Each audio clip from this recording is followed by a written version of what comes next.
una forma de contribuir a la sana práctica de los deportes, resaltando su protección jurídica, presentamos Deporte al Derecho. Los temas que conciernen a la actualidad de los acontecimientos deportivos cobijados por la Constitución y las leyes. Deporte al Derecho. Una presentación de La Voz del Derecho.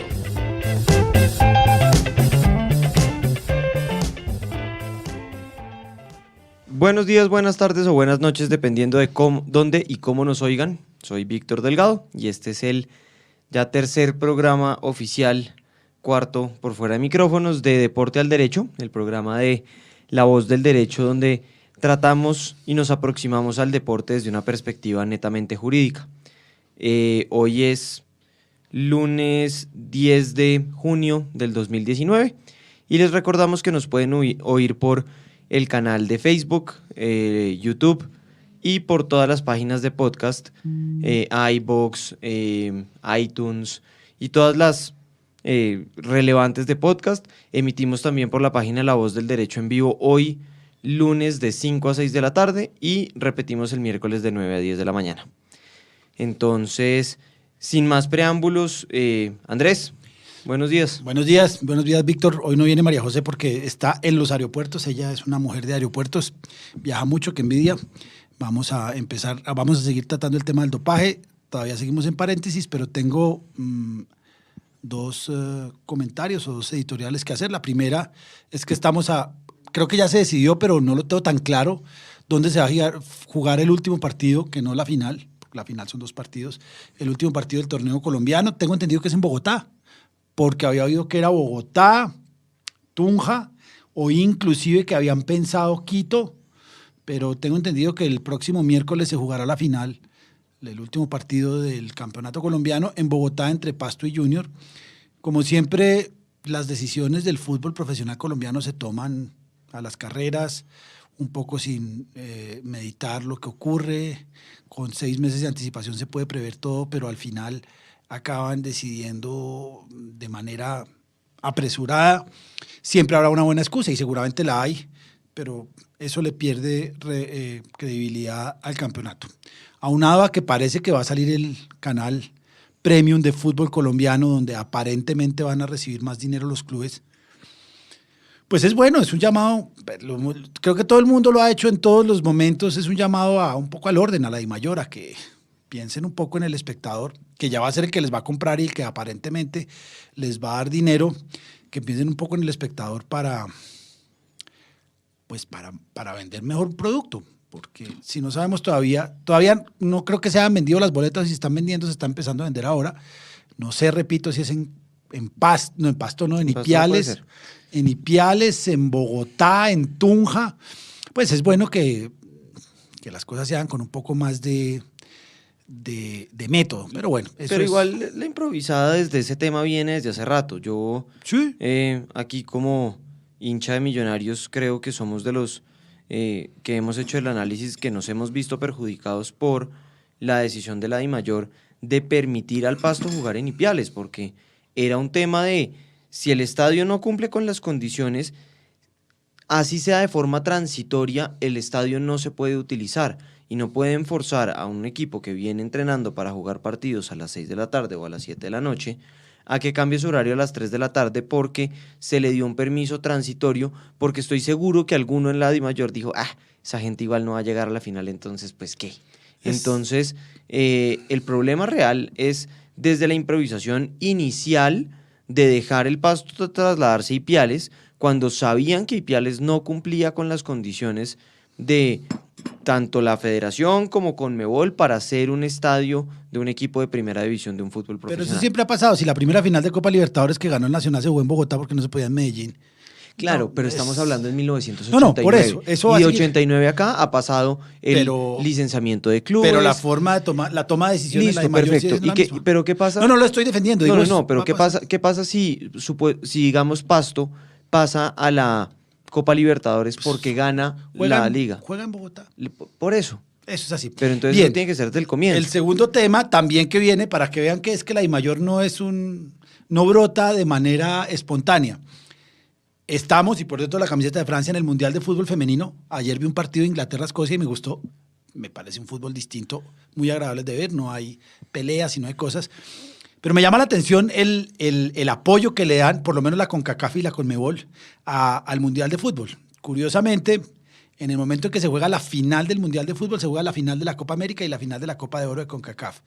Es decir, que a los dirigentes de América en general les importa muy poco el fútbol femenino, porque la señal clara es: vamos a jugar la final y no pasa nada. Van a decir que no se dieron cuenta, parecen los hijos que uno tiene a los 5 años, fue que no me di cuenta, fue sin culpa. Seguramente no parto de la mala fe, sino de la ignorancia y la falta de método permanente. Entonces, pues miraremos 3 finales de fútbol, no sé cuándo será siquiera, pero final de Copa América, final de Mundial de Fútbol y final de Copa de Oro de CONCACAF, seguramente el mismo día. Habrá que ver quién lleva más gente, quién prende más televisores, pero pues es absurdo, inclusive que se crucen las de CONCACAF y CONMEBOL, pero cuando uno solo se mira al ombligo es difícil. Finalmente, como soy runner, encontré un libro que me pareció maravilloso, me dicen que lo ponga, se llama Maratones del Mundo, es prácticamente una guía turística. Todos los que corremos maratones, corremos 42 kilómetros con un pretexto para conocer ciudades fantásticas. Mi próximo maratón es Valencia, y es un libro donde da métodos para entrar a un maratón, donde da algunos tips, pero sobre todo que muestra las grandes maratones, no siempre las grandes del circuito, sino maratones especiales, como hay una del cruce de los Alpes, hay la de la muralla china, obviamente Nueva York, Chicago, pero vale la pena. Es un libro bien bonito, lo conseguí hace muy poco y vale la pena. Víctor, su editorial. Mi editorial es básicamente que empieza la época de cerrar los ciclos deportivos del mundo. Ya pues todas las ligas están finalizadas. El calendario de los deportes americanos ya se empezó a cerrar desde febrero con el fútbol americano. Béisbol ya va como por la mitad, pero ya se cierra. Hoy se juega el último partido de la serie entre los Toronto Raptors, el quinto. El que yo espero sea el último. El último es el de hockey, pero el otro. Ayer forzaron el último de hockey. Por eso queda un partido de hockey, pero de básquet pueden quedar más. Yo creo que es el último también, pero... Hoy es el que yo espero sea el último de básquet, es el quinto partido entre los Warriors y los Toronto Raptors. Vamos a ver cómo va eso. Va ganando Toronto 3 partidos a 1. Y ayer fue el sexto partido de la serie de San Luis contra los Boston Bruins. Iban perdiendo los Boston Bruins la serie por un partido. Ayer igualaron 3-3 y forzaron el último partido que se juega en Boston. Entonces vemos como a mí las finales a 7 partidos me parecen muy interesantes, porque rotan el tema tanto de la localía con el público, es la transferencia constante de público de una ciudad a otra, hacen los fan zones, entonces vuelven todo la final una experiencia. Es una cosa bien, bien interesante. No se ha hecho nunca en fútbol. No, a 7 partidos de fútbol es imposible. Es imposible, porque además 7 partidos es casi un mundial, es lo que juega, es lo que juega un equipo en un mundial. No, el fútbol en general trata de copiar el Super Bowl. Lo vimos con la Champions League, lo vimos en la última Champions League en el Wanda, que tratan de hacer, pero les falta mucho, tratan de hacer un espectáculo similar al Super Bowl. El Super Bowl, en eso sí, creo que no hay forma de alcanzarlos. Ellos hacen un espectáculo, además a medio tiempo, para que por lo menos los que no conocen de fútbol americano vean un tiempo hasta que sale el artista del momento. Pero sí, son 7 partidos, finales a 7 partidos, que son básquet, béisbol y hockey. Y es indudablemente que gana la final si es el mejor. A veces una final, un partido, pero es difícil en algunos deportes jugar más de un partido. Una final de un partido... Sí, eso es. Pero el que gana 4 de 7. Y, sí, no hay nada que hacer. Por último, este fin de semana es el torneo más difícil del Tour de Golf. es el US Open. El que lo pueda ver lo transmiten por ESPN y es realmente entretenido. La cancha es una cancha muy bonita, cerca en California, en una localidad que se llama Pebble Beach, Monterrey. Se juega allá, entonces es una cancha pública. Jugar vale, dependiendo de la temporada, entre $120 y $500, pero pues se va a jugar allá. Vamos a ver cómo va. Dicen que la cancha está muy difícil, entonces probablemente sea algo muy entretenido de ver. Entonces, sin más preámbulos, hoy vamos a continuar con nuestro paréntesis de dopaje. Va a ser largo el paréntesis. Les recordamos que veníamos hablando de derechos económicos y los cambios en el reglamento sobre el estatuto de transferencia de jugadores de FIFA, pero que con ocasión de la muy coloquialmente llamada epidemia de dopajes por los periodistas, pues creemos que es una buena forma de contextualizar la situación y ver cuáles son todas las implicaciones que puede llegar a tener.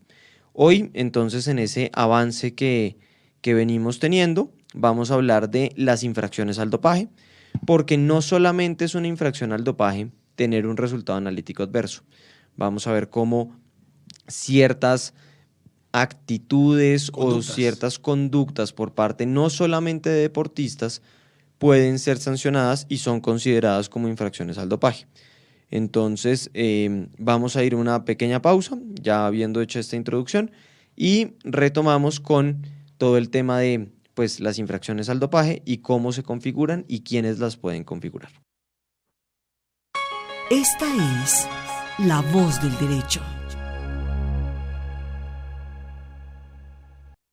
Bueno, retomamos aquí en Deporte al Derecho. Les recordamos que nos pueden oír hoy en vivo, hoy lunes en vivo, de 5 a 6 de la tarde. Repetimos el miércoles de 9 a 10 de la mañana por todas las plataformas de podcast, iVoox, Apple Podcast y demás. Por YouTube y por Facebook Live también estamos. Ahí nos pueden dejar en los comentarios cualquier duda o pregunta que tengan. Nosotros pues con gusto la responderemos. Como ya les anunciamos, entonces vamos hoy a tratar las faltas al dopaje. ¿Cuáles son las conductas que el Código Mundial Antidopaje califica como infracciones al dopaje? Y quiénes son los sujetos que son sancionables por esa norma, porque no solamente son los deportistas aquellos sujetos que pueden cometer infracciones al dopaje y por lo tanto tampoco son los deportistas los únicos que se pueden ver alejados de su disciplina profesional por haber cometido una infracción al dopaje. Claro que casi siempre es el deportista. Normalmente, yo Claro. no conozco casi, bueno, hay 1 o 2 casos que conozco, pero normalmente el que lleva del bulto es el deportista. Normalmente, pero ha habido casos incluso que han ido a la jurisdicción penal, que ya vamos a ver caso por qué, Festina. y eso ya lo diremos en su momento, pero las implicaciones pues legales de este tema pueden llegar a ser más altas que las que uno deportivas, creería, que las deportivas. porque es que además en la medida que uno considera que las sustancias que hacen parte de la lista en algunas ocasiones son sustancias controladas y en otras cosas son sustancias prohibidas porque son estupefacientes, entonces ahí pues ya se pisa un terreno distinto al del puramente derecho deportivo. Sí, eso es penal y ya no nos toca. Entonces, bueno, empezamos. Andrés, ¿cómo está configurado el código? ¿Cómo están configuradas en el código las infracciones al dopaje? A ver, empecemos. Decías, Guerra, que para apagar una vela hay que tener una vela, y decía Barrera que para apagar una vela hay que tener una vela prendida. Entonces, empecemos diciendo que hablamos la última vez sobre la lista. La lista es una enumeración de sustancias, pero aparece otro documento fundamental que es el código. UADA crea la lista de sustancias prohibidas que la actualiza cada año y el código que lo actualiza cada 4 o 5 años, un código que por lo menos para su actualización invita a la mayoría de gente implicada en temas de dopaje a sugerir cambios. Estamos con el código del 2015 y para dentro de un año, después de recibir todas las sugerencias de las personas que lo consideren, se va a hacer un nuevo código. El código es una serie de normas, primero que indican cómo es el dopaje, qué es dopaje, después cómo se debe calificar y sancionar, después habla un poco del debido proceso y del proceso, y al final habla de los temas educativos. Yo veo un problema en este código, no en este código, sino en la aplicación que se está haciendo en varios deportes. Lo ideal hubiera sido que hubiera solo un código, el código WADA, y una sola lista, la lista WADA, pero muchos deportes, por ejemplo, FIFA lo acaba de sacar, crea un código nuevo que es muy parecido al código WADA, pero que se empieza a separar de otras cosas. Entonces, lo que buscaba WADA a principios de siglo, que era unificar, se está volviendo a desunificar, y va a haber un código de fútbol de dopaje que se basa en el código WADA, pero que es nuevo, y lo mismo pasa con FINA y con IAF. FINA es Federación Internacional de Natación, de Deportes Acuáticos, y IAF es, que además creo que cambió de nombre hace 2 días, el atletismo. Entonces, vamos a hablar del código WADA, pero habría que hacer, y no es muy difícil. Y ahí para precisar también, o sea, cambian el código respecto del dopaje y el código respecto del procedimiento sancionatorio, incluso en cuanto a los procedimientos de apelación ante el Tribunal Arbitral del Deporte, no solamente los internos.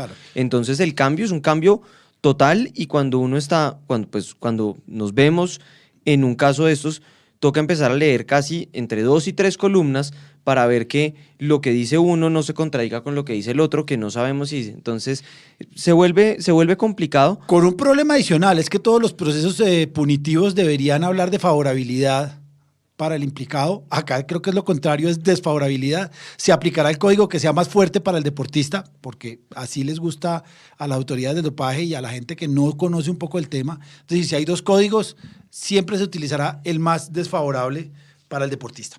Pero entonces el código, y vamos a hablar de la Agencia Mundial de Dopaje, si vemos que hay algunas discrepancias muy fuertes, hablaríamos de los otros códigos, pero digamos que el paralelo no es muy complicado. Repito, hay que hacerlo porque no son idénticos, no son similares. En el fútbol hay otras formas de ver el dopaje. Es un código, a mi modo de ver, mucho más respetuoso de los derechos fundamentales de los seres humanos, como son los deportistas, pero falta ver cómo se va a aplicar, y falta ver si, por ejemplo, la Agencia Mundial de Dopaje podrá apelar un tema de dopaje que toca el fútbol con su código, y qué va a pasar en el Tribunal Arbitral del Deporte, porque en ese momento se va a decir cuál es la reglamentación a utilizar. La Agencia Mundial de Dopaje dirá su código, creo yo, y FIFA dirá su código, creo yo, y habrá que ver qué pasa.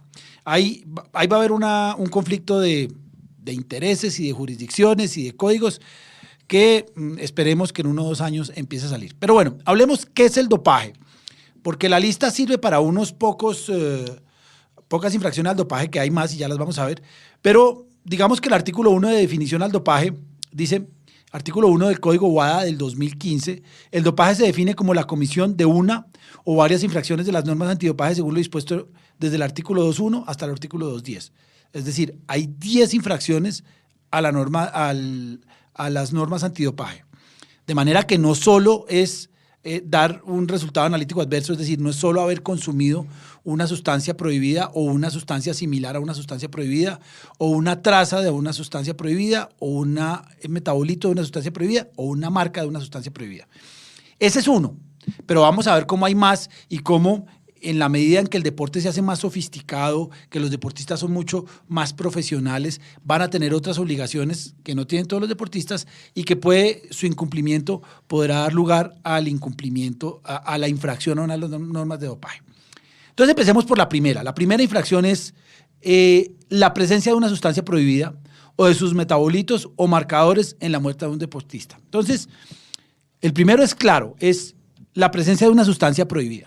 Ya vimos cómo las sustancias están prohibidas en todo momento, o en competencia o en algunas competencias específicas, y la presencia de una sustancia prohibida tiene que ver con una toma de muestra en competencia o fuera de competencia, con un resultado analítico adverso en muestra A y con una confirmación en muestra B.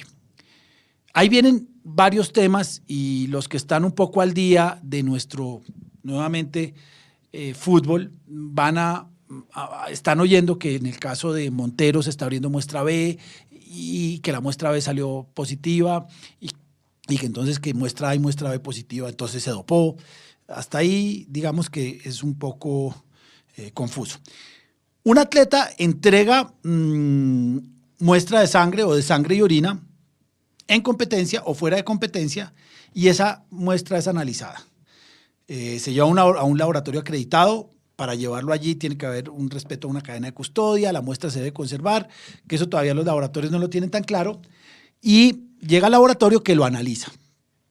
Una vez analizado, el laboratorio, si no, y ahí viene uno de mis grandes molestias, si no hay un resultado analítico adverso, no hace nada. Es decir, guarda, yo no sé si respetuoso silencio, pero el deportista entiende que si no lo notifican por ahí al mes, pero fíjense que en el caso de Montero fueron 4 meses, si no se notifica, si no dice nada, el deportista entiende que no tiene un resultado analítico adverso, no salió positivo, no tiene ningún problema de dopaje. Pero yo tengo 2 casos en los cuales a un deportista, a un futbolista Conmebol lo notifica casi 1 año y 8 meses después de entregada la muestra. Como nunca se le ha dicho al deportista que la muestra no salió positiva, el deportista entiende que no hay ninguna sustancia prohibida en sus muestras de sangre de orina, pero nunca tiene la certeza de que no dio positivo. Porque lo ideal sería que el laboratorio analice y que diga, acá no hay ninguna sustancia prohibida, señor Andrés Charria, señor Víctor Delgado, puede estar tranquilo. ¿Por qué? Porque, por ejemplo, todos los deportistas consumen una cantidad de productos o se pueden enfermar y guardarían eso si el resultado analítico adverso, si hay un resultado analítico adverso. Pero si no lo hay, no tiene sentido guardarlo y la memoria no ayuda. Este futbolista había pasado por 2 equipos, en Venezuela y en Colombia. Y lo que me decía el deportista es, oiga, la verdad, yo no me acuerdo. Hace 1 año y medio entregué esa muestra de orina, yo a los 2 meses quedé tranquilo porque no me notificaron, pero la ausencia de notificación cuando no hay un resultado analítico adverso, para mí es terriblemente incómodo, porque repito, el deportista entiende, después de 2 meses, de 3 meses, que no pasó nada y que su muestra de sangre o de orina no dio ningún positivo. Pero cuando las autoridades son omisas, cuando no sé qué ocurre, como ocurrió en este caso, fue un caso donde por la desaparición de uno de los grandes genios de la Conmebol empezaron a abrir un cajón donde había una cantidad de resultados analíticos adversos y no sabían qué hacer y le pasaron la pelota al deportista que menos sabía qué hacer y al final todo es una locura. Yo quisiera, y voy a tratar de sugerir eso, es que si el deportista no da un positivo, pues que se le informe. Yo no creo que eso cueste mucho, cuesta el análisis de la muestra, pero la notificación sí no tiene sentido. Entonces, bien, Pero ahí hay un tema para tocar entonces. Vemos, normalmente en todos los procedimientos sancionatorios hay un tema de la prescripción de la acción penal punitiva. Sí. En Colombia, pues tiene sus reglas, las reglas están en el Código Penal y el Código de Procedimiento Penal. En dopaje existe la norma sobre prescripción. Andrés, ¿cuál es? 8 años. 8 años. 8 años. Desde la toma de muestra. No necesariamente, desde el análisis. Porque fíjense que se guardan muestras hasta 8 años y a los 8 años pueden abrir la muestra y seguramente se interrumpe la prescripción. Yo no sé, el tema de la prescripción es bien particular en dopaje, pero no, yo todavía quiero hablar es de el resultado analítico adverso y de muestra A y muestra B. Entonces, estamos hablando de muestra A. Se entrega muestra A. Si la muestra A sale negativa, repito, el laboratorio guarda silencio y los deportistas entienden que no dieron positivo y por lo tanto no tienen problemas. Pero cuando la muestra A presenta, es decir, cuando en la muestra hay una sustancia prohibida de las de la lista o una sustancia similar, y otro de los temas que a mí no me llama la atención es quién dice que es una sustancia similar. Lo dirá el laboratorio, no sé si lo dirá WADA, si ellos encuentran algo se lo pasan a WADA, pero la discrecionalidad para decir que una sustancia es similar, bueno. Pero bueno, aparece un resultado analítico adverso y se le notifica al deportista que tuvo la malísima fortuna de dar un resultado analítico adverso En la toma de muestra, los deportistas, esto se va a alargar muchísimo, pero alarguémoslo, pueden decir que tienen una excepción de uso terapéutico, es decir, que la misma Agencia Mundial del Dopaje o la Agencia Antidopaje Nacional le permite consumir una sustancia que está prohibida en la lista por razones médicas. Pero si no hay una excepción de uso terapéutico, se le notifica al deportista y el deportista tiene dos posibilidades: o solicitar apertura de muestra B o aceptar la muestra A. No quiere decir que acepta el dopaje, quiere decir que no ve necesario la apertura de la muestra B, porque la apertura de la muestra B es la misma muestra de orina o de sangre tomada el mismo día y entregada al mismo laboratorio para que con los mismos equipos y los mismos protocolos busque la sustancia. Normalmente la muestra A y la muestra B, yo no conozco una muestra B, sé que hay, pero no conozco el caso, una muestra B de un resultado distinto a la muestra A. Entonces, si el deportista renuncia a la apertura de la muestra B, ya se configura la presencia. Si el deportista no renuncia, sino que solicita apertura de muestra B, y eso tiene unos protocolos que al menos en Colombia se siguen muy poco, y la muestra B confirma el resultado analítico adverso de la muestra A, hay una infracción al dopaje que se llama presencia de una sustancia prohibida. La presencia de una sustancia prohibida, digamos que es la infracción más común. En mi muestra de sangre o de orina hay una sustancia prohibida. Vienen varios problemas y digamos que esta es la infracción en el 90% de los casos. Uso, hay otros y otros. Y quiero detenerme en esta, después seguiremos hablando de las otras. Pero la presencia de una sustancia prohibida el código tiene una situación bien especial que dice: es deber personal de cada deportista asegurarse que ninguna sustancia prohibida se introduzca en su organismo. Ya vimos cómo es de complicada la lista y ya vimos cómo requiere conocimientos bastante profundos de medicina, de farmacología, de derecho, pero el único responsable es el deportista. Es decir, si un médico le da una sustancia prohibida al deportista, un médico que se supone que entiende de deporte y el deportista tiene una confianza legítima en su médico y sale positivo, como pasó en el caso de Andrea Raducán ya hace muchísimo tiempo, el médico no tiene ningún problema. El único que va a tener problemas ahí es el deportista. Los deportistas son responsables de la presencia de cualquier sustancia prohibida, de sus metabolitos o sus marcadores, como si supieran ellos, que se detecten en sus muestras. Por lo tanto, no es necesario demostrar la intención, culpabilidad, negligencia o uso consciente por parte del deportista para determinar que se ha producido una infracción. Acá hablamos de responsabilidad objetiva. Y para la Agencia Mundial del Dopaje y para muchos dirigentes, ese es el mayor triunfo y la mayor arma para combatir el dopaje. Ocurre que hay muchísimos, la mayoría de dopajes son involuntarios con medicamentos que son de venta libre en los diferentes países, que no están hechos, no están diseñados y no están consumidos para mejorar el rendimiento, para una gripa, para un dolor muscular, para una lesión, y allí hay una responsabilidad objetiva. Es decir, que la carga de la prueba se invierte. Hay una presunción de culpabilidad abiertamente inconstitucional en la mayoría de países, pero hay una presunción de culpabilidad y deberá el deportista probar su inocencia. Esto es gravísimo y es fuertísimo, porque no importa, por ejemplo, si hubo un alimento contaminado, aunque al final y vía jurisprudencia ha empezado a dulcificarse, pero sigue habiendo una responsabilidad objetiva.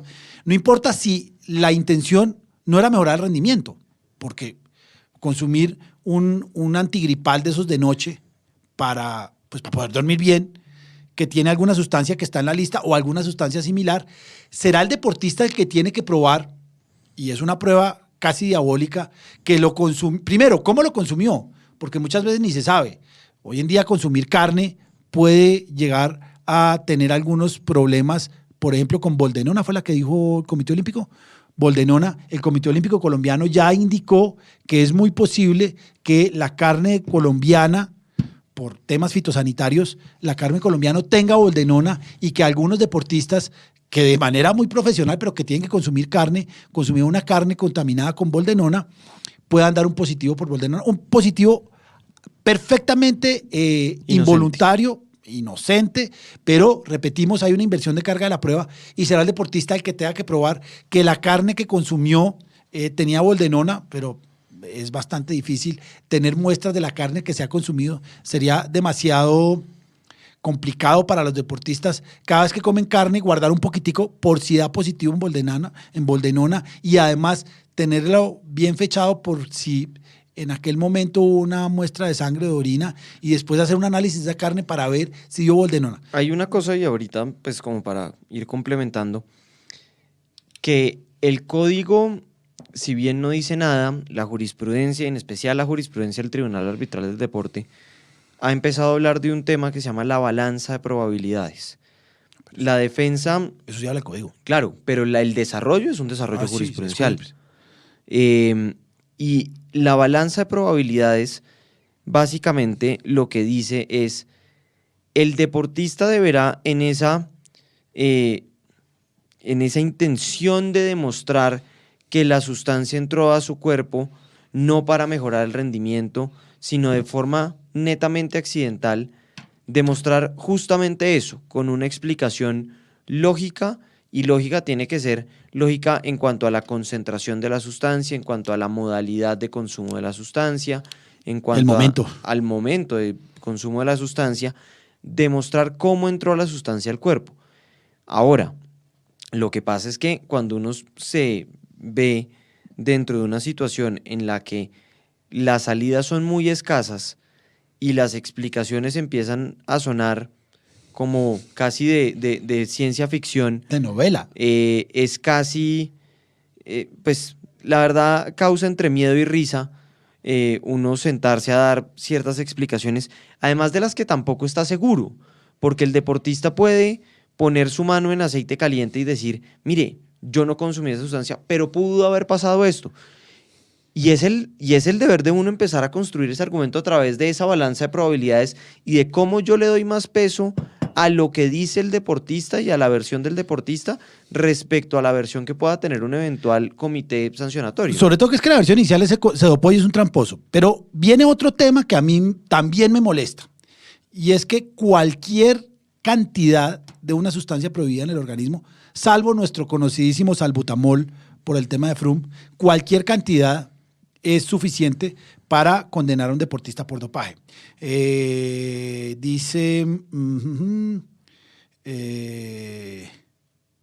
La presencia de cualquier cantidad de una sustancia prohibida de sus metabolitos marcadores en una muestra deportista constituirá una infracción de las normas antidopaje.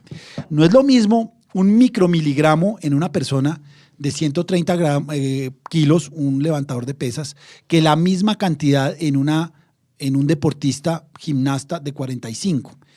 No es lo mismo, y precisamente por eso se pesan a los pacientes cuando se les va a dar algún medicamento, porque el peso del deportista o del ser humano tiene que tener una relación directa estrecha con la cantidad. No, acá no importa. Yo en mi clase siempre digo que una mincha es suficiente para que dé positivo, salvo el salbutamol, que es bien utilizado en el lote de ciclismo, donde hay unos límites, unos umbrales, y entonces los deportistas juegan con ese umbral y se lo pueden consumir, pero no mucho, pero el salbutamol es dopante, pero si es poquito, no. Aquí la sola presencia de una sustancia prohibida da lugar a una sanción. Y ahí lo que decía Víctor es, ¿cómo empieza uno a entender o a explicar que ocurrió algo que no es lógico? Hay un caso, y creo que cuando tengamos la página web nueva, no sé si me dijeron que iba a ver, hay un caso muy interesante, además muy divertido, de la presencia de una sustancia prohibida, y es el tenista Richard Gasquet, que dio positivo por cocaína, que es el mismo de Pablo Montero y el mismo de muchísimos deportistas que salen positivos por cocaína. No. Gasquet dio positivo por cocaína. No, Pablo Montero. Pablo Guerrero, dije. Montero, No, siempre Montero, me equivoco. Es que lo confundió, por Sí, eso digo. Siempre me equivoco. Pablo Guerrero. Pablo Guerrero. Sí, Pablo Montero no. Álvaro Montero, que es el arquero, tiene un problema por una sustancia. Que yo tengo a Pablo Montero, es el de la Juve, o el italiano que se repartía guayo. Esa es otra cosa. Pablo Guerrero sí dio positivo por un metabolito de cocaína. Montero, el arquero de la Selección Colombia, está metido. No, sí está por Andrés, María Luisa. Isometepteno. Bien. Entonces corregimos, sí. Montero no tiene ningún tipo de cocaína. Yo hablo el Pablo Montero es el que jugó en la Juve. Yo sé, pero ese no tiene ni problemas de dopaje ni cocaína que sepa. Guayo. No, nunca no. Entonces, El caso de Gasquet es muy interesante porque indica, y invito a los que quieran leer el fallo, o por Twitter me pueden buscar, se los paso. Es un fallo donde este señor Gasquet dice, mire, yo no consumo cocaína, pero tuve la mala o la buena fortuna de no estar en competencia en Miami, que es donde entregó la muestra de orina, y en Miami hay muy buena fiesta, y en la fiesta hay muchas personas que están en la fiesta, y en esta fiesta de Miami el señor Richard Gasquet se cruzó con una mujer que tenía problemas de consumo de cocaína, y por darle unos besos muy prolongados al señor Gasquet, le entró a su organismo cocaína, y por eso dio positivo por cocaína. Pero ese balance de probabilidades del que habla Víctor, eso fue suficiente, yo creo que el estudio y el análisis es muy interesante. Con eso se logra probar que Gasquet entró la cocaína a su organismo, se probó claramente cómo entró la cocaína a su organismo, pero no siempre no es tan fácil. Lo dijo María José hace algún tiempo, pero lo vuelvo a decir, en Australia hubo una epidemia de dopaje por suplementos deportivos contaminados, no me acuerdo la sustancia. En Colombia vimos a finales del año pasado tal vez una epidemia con boldenona, porque en algunas regiones de Colombia se levanta ganado con boldenona. Ha habido casos como en México con clenbuterol, si no estoy mal, por ingesta de carne de cerdo de cerdo levantado con clenbuterol. Entonces hay mucha posibilidad de tener contaminación involuntaria en lo que se consume, y esa es una de las formas de salir. Pero no es fácil, y repito, es el deportista el que tiene que decir que en vez de consumir una línea de cocaína de manera en una fiesta, fue porque le dio besos a una modelo que había consumido unas líneas de cocaína en una fiesta, y que fue esta, por intercambio de fluidos, la que le transmitió la cocaína, y que fue por eso que dio un resultado analítico adverso. Pero una vez se presenta un resultado analítico adverso, es decir, para que se dé una infracción a la presencia de una sustancia prohibida, tiene que haber, muestra A y muestra B que confirmen la presencia de una sustancia prohibida, o muestra A y renuncia a muestra B, todo apertura de muestra B de manera adecuada, porque muchas veces el caso de Wentong y el caso de Eric Abril, la mala apertura de muestra B anula toda la toma de muestra y salen exoneradas las deportistas. Y una vez hay muestra A, muestra B, bien abierta muestra B, va a haber en un laboratorio acreditado, con todas las garantías, que la cadena de custodia se respetó, que la muestra estuvo bien conservada, porque si no, entendería uno, aunque las autoridades dicen que no importa si la cadena de custodia se rompe, porque al final eso no crea sustancias prohibidas, o no importa si la sustancia estuvo 2 o 3 días en un cajón a temperaturas 26, 28 grados, como es el caso de Cali. Eso para la mayoría de las autoridades no importa. Entonces, ahí es la primera infracción. Presencia de una sustancia prohibida. Ojo, y yo me devuelvo porque yo siempre le pregunto a los laboratorios y me contestan de manera bastante agresiva que eso no ocurre. Yo siempre pregunto, ¿y los laboratorios funcionan bien? Y me dicen, me lo han dicho ya varias veces en Colombia, el laboratorio es perfecto. Así es perfecto, me dijo, no tiene ningún problema. El laboratorio no falla. Entonces, espere, ¿cómo funciona el tema de los laboratorios? Cualquier Gómez Vesga. Dijimos que es un laboratorio acreditado. Por eso. Pero es que, ¿qué es laboratorio acreditado cuando usted no sabe qué es un laboratorio acreditado? Ya hemos hablado. Por eso. Pero cualquier Gómez Vesga no es un laboratorio en donde se puedan tomar muestras o que se puedan analizar muestras de control. Tampoco se pueden tomar de control al dopaje.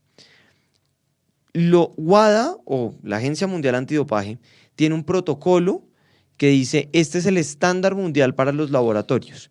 Y el estándar mundial para los laboratorios dice, ustedes deben tener equipos y reactivos para hacer test de los siguientes sustancias. De la lista. Además de eso, deben tener ustedes la capacidad de hacer una trazabilidad y de tener un archivo interno de yo no sé cuántas capacidad de información. Tienen que tener acceso y poder gestionar el sistema DAMS. Tienen que tener unos profesionales idóneos. Entonces, es un tema que normalmente está atado a una universidad, porque lo juntan con un tema de investigación. El laboratorio de Colonia es el laboratorio de la Universidad de Colonia. El laboratorio de Salt Lake City fue de la Universidad de Salt Lake City hasta que pues el de salió California es ahí. de UCLA. El de California es de UCLA. El de Y es Colombia básicamente vemos, el de por, Colombia vemos cómo lo quieren pasar a la Nacional. No era de la Nacional antes, pero lo quieren Era de pasar por a la un tema Nacional. de autonomía.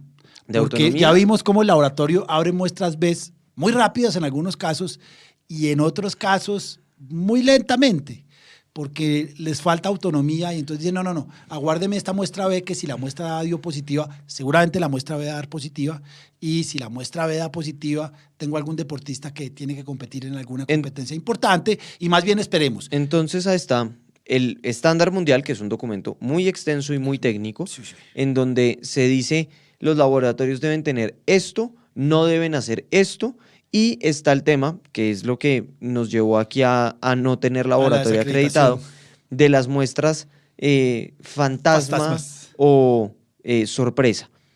WADA envía un tarro con una contaminación X o Y, o con un falso positivo o un falso negativo, y le piden al laboratorio que haga el test de la sustancia, y el laboratorio da un resultado. Si ese resultado es distinto al que debería ser, o tiene una desviación no permitida, entiéndase desviación que yo puedo enviar una muestra contaminada con 1 miligramo de salbutamol y al laboratorio le dio 0.9, perfecto. Pero si la desviación, la cantidad o la concentración de esa sustancia o la sustancia que reporta es distinta o no se reporta presencia de la sustancia, el laboratorio está en problemas. Y le empiezan el proceso para que se rectifique sus procedimientos, y si no puede ajustarse, el laboratorio pierde su acreditación y debe hacer el proceso desde cero. Entonces, así fue como tristemente el laboratorio de Bogotá perdió su acreditación. Se enviaron unas muestras que se reportaron positivas en un caso, negativas en otro, y hoy en día estamos luchando por no tener laboratorio. Lo que pasa es que se desacredita por 6 meses y el laboratorio de Colombia se desacreditó como por 2 años, y yo creo que ya les toca empezar, y uno de los grandes problemas que tiene el laboratorio en este momento es su imparcialidad. Estando en Coldeportes, se entiende la Agencia Mundial de Dopaje que no es lo más imparcial, y por lo tanto lo quieren pasar a la Universidad Nacional para darle mayor transparencia. Pero volvemos a hablar, se supone que estos grandes protocolos dan una casi que infalibilidad, es casi de su santidad, la infalibilidad que tienen los laboratorios, y yo dudo mucho de eso. Y tengo un caso que me parece que es clarísimo, y es que durante 8 años, ya con WADA, ya con laboratorios acreditados, tal vez con el laboratorio más poderoso, que es el de el francés o el de Lausana, el señor Lance Armstrong tomó el pelo. Tenía positivos por EPO, tenía cualquier cantidad de sustancias prohibidas, y nunca lo descubrieron. Entonces, lo que nos dice la Agencia Mundial de Dopaje es que los laboratorios son perfectos, nuestros laboratorios no fallan, y el señor Lance Armstrong durante 8 años se rió de sus laboratorios perfectos, y fallaron durante 8 años. Todas las muestras, todo fue mal hecho, todo fue hecho a las patadas, y después viene otro. Y digo, no, eso era Armstrong, que era un tipo muy poderoso y que parece que tenía la varita mágica para desaparecer todo, pero después aparece en Ícaro, aparece una política de Estado de irrespetar los laboratorios acreditados. Si ustedes ven Ícaro, ven cómo por un tomacorrientes que abren un huequito, pasan las muestras contaminadas, las cambian con orina limpia, y es una política de Estado de un laboratorio acreditado para falsear las muestras. Entonces, a mí, ¿qué seguridad me da que el laboratorio de Lausana, al cual Lance Armstrong le tomó el pelo durante 8 años, o que el laboratorio de Moscú, que se supone que era el top del top cuando estaban en los Juegos Olímpicos de Sochi, de verdad funciona? Es decir, uno entiende que el laboratorio de Bogotá, donde en algún momento se encontraron cocas de almuerzo en las neveras para conservar muestras, o el laboratorio, qué sé yo, no sé, si hubiera el laboratorio de Ibagué o de Asunción del Paraguay, pues son laboratorios tercermundistas. Pero Sochi o Moscú, no me acuerdo bien, y Lausana fueron objeto de burlas por parte de deportistas, de entidades de control al dopaje gubernamentales.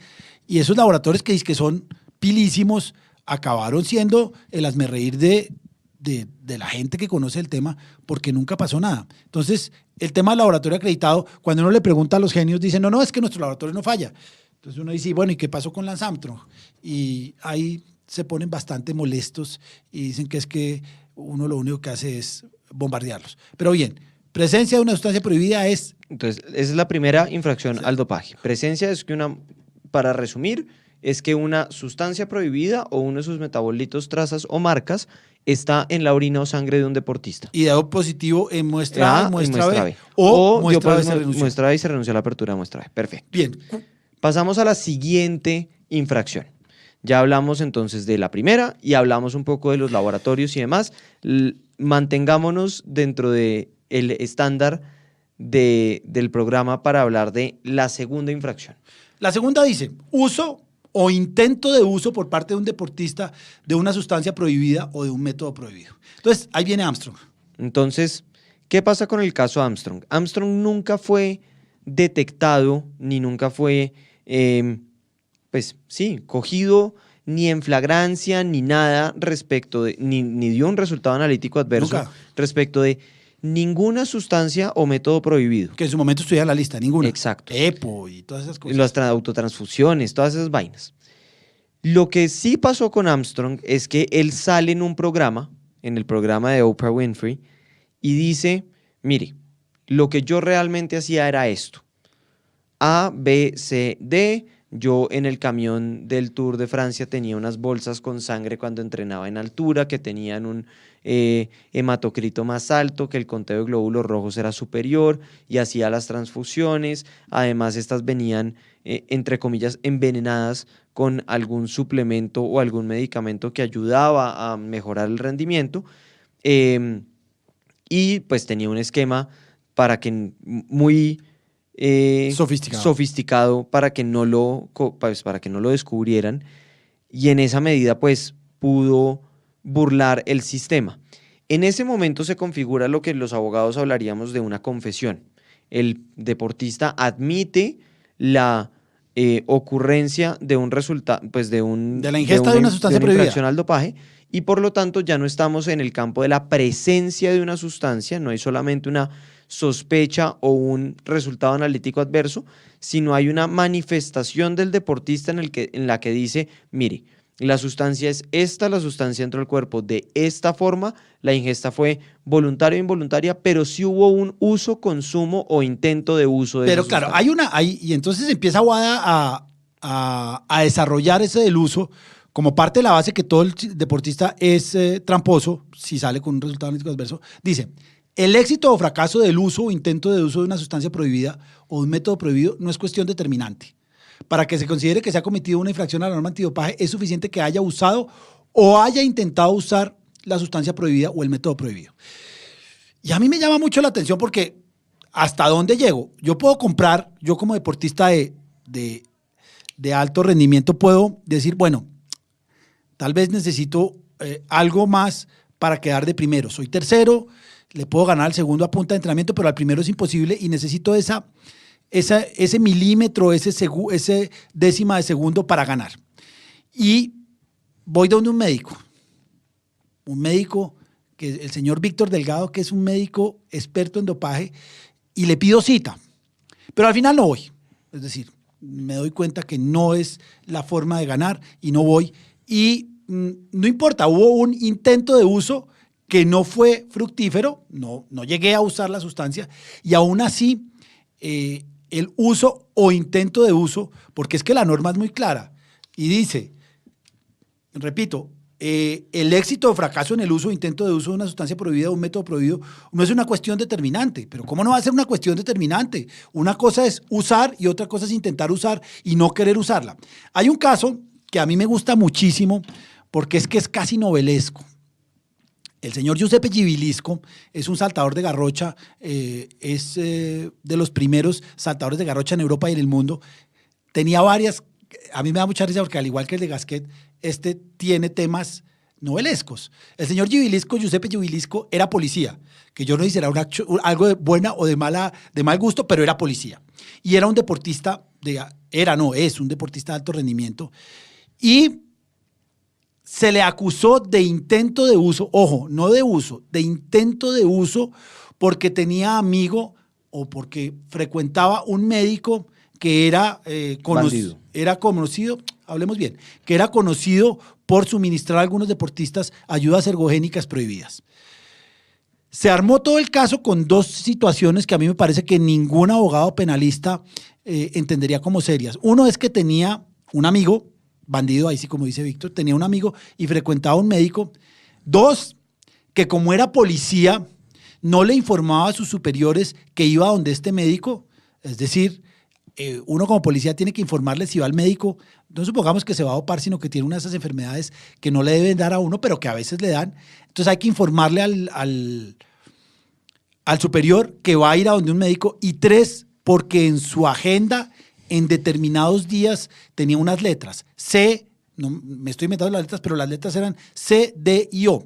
Y según esto, es que, según la CONI, que es la que lo sanciona inicialmente, C de clenbuterol. Clenbuterol de no sé, de Dopamina y E de EPO, y que por eso solo se le condenó por intento de uso de una sustancia prohibida. Es decir, que el policía no reportó a su superior que iba donde el señor Delgado, que era un gran dopante, y que además en su agenda había 3 letras de manera periódica en varios sitios que probaban que él había intentado o había usado unas sustancias prohibidas. Ese caso fue al Tribunal Arbitral del Deporte y evidentemente, como ocurre en cualquier tribunal sensato, le dicen, no creo que sea suficiente el tener una agenda y el ser amigo de un médico dopante.